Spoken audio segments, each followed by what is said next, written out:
Salutations! I'm Patchikun, you can call me Patch, and in this video, I'm gonna talk about some of my OCs.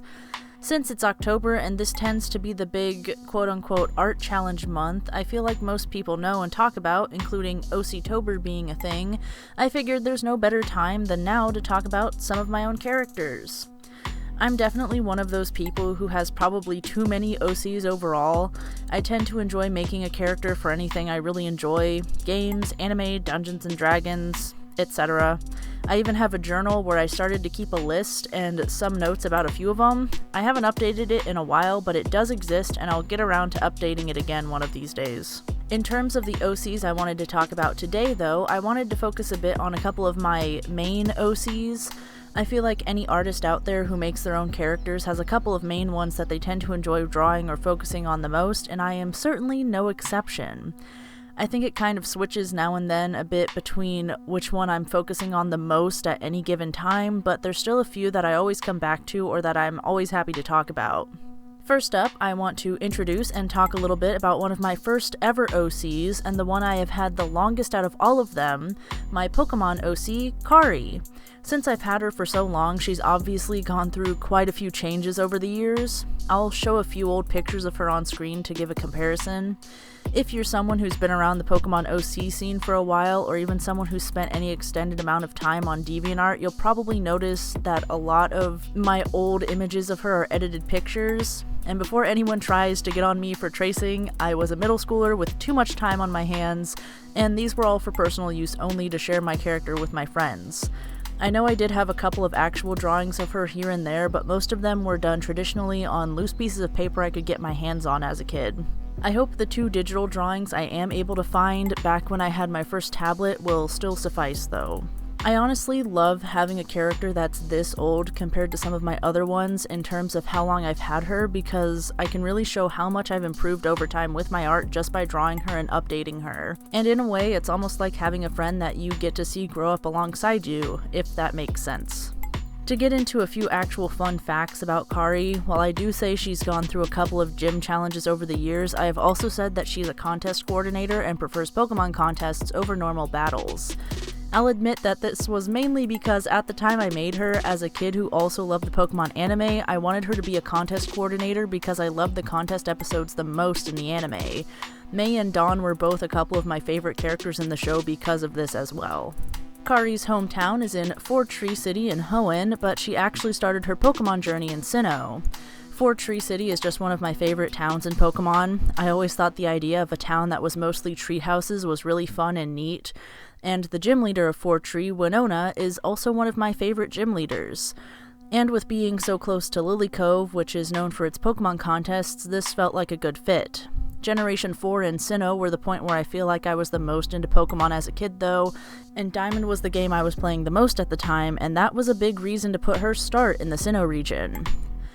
I think the vague reasoning I gave for Kari's backstory was that she went over to start her journey alongside a cousin. This also really influenced the Pokemon that I put into her team throughout the years. Gen 3 and 4 are probably still my overall favorites, so I tend to still try and give her Pokemon from those generations. The main Pokemon that has always been consistent though is her Luxray, who I say is her partner Pokemon. And this is once again influenced by one of my own experiences with Pokemon, where Luxray is one of my favorite Pokemon from Generation 4, and to this day I still have a Luxray from one of my original Pokemon Diamond playthroughs that I keep in whatever my most current game is, because I want to keep her with me as much as possible. At this point in Kari's timeline, I've pretty much decided she's done with the biggest parts of her Pokemon journey. I would like to say she finished taking on gym challenges and such after the Kalos region. I would say her timeline in order of regions would have been Sinnoh, then Hoenn, then Johto/Kanto, then Unova, and Kalos. I do have art I've made of her specifically for when Sun and Moon and Sword and Shield came out, but those drawings were just sketches with the idea of her taking a vacation, in a sense, in mind. In her current part of her timeline, she's returned to Sinnoh where she started her own facility among the battle frontier known as the Battle Stage, where her challenge puts a focus on having fierce battles while also working to make an appeal for the judges. So, essentially, working similar to the Grand Festival in the anime. I just personally really think we should have the chance to have contests, or at least one part of the contests in the game similar to how they existed in the anime. I think it would make for a fun and interesting challenge. That's just a little bit about Kari, my oldest OC that is still somewhat active. I suppose the other OC I would like to talk about a bit in this video as well would be Winifred. She's a more recent OC who quickly became popular among my friends, and I never thought that others would enjoy her as much as they do, or that I would have so much fun drawing her as well to the point that she would become another main OC of mine. While Winni is now more of a generic OC I can kind of put into anything at this point, she started out as an OC I made specifically for Fire Emblem Three Houses. I put her in the Black Eagle's house as a young girl from a minor noble family in the Adrestian Empire. She and her older sister, Antoinette, both have minor crests of Macuil, while their younger brother, Jasper, is crestless. Since Antoinette is the older sister, she's the one who was set to inherit everything from their family.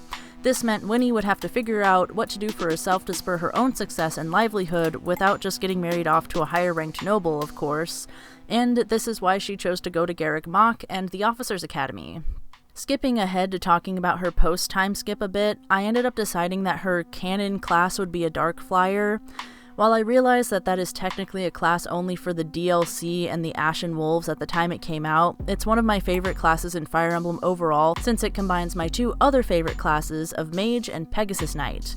Even if the class has had different names throughout other Fire Emblem games, it's always been one of my favorites, and that means I had to have my OC be one as well.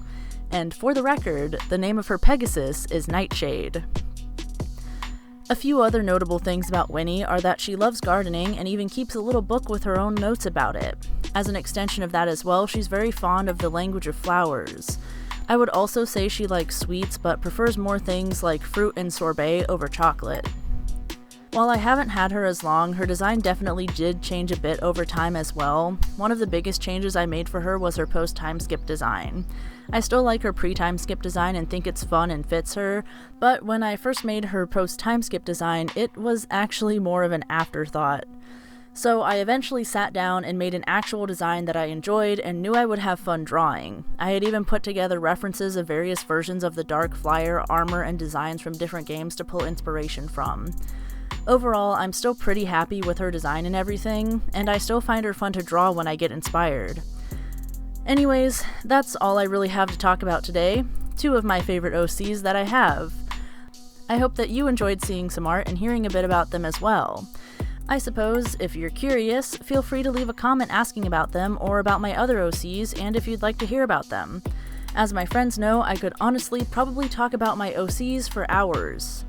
Thank you so much for sticking around to the end of this video and listening to me ramble about my characters. If you'd like to keep up with me and want to see more art and videos, feel free to leave a like and subscribe.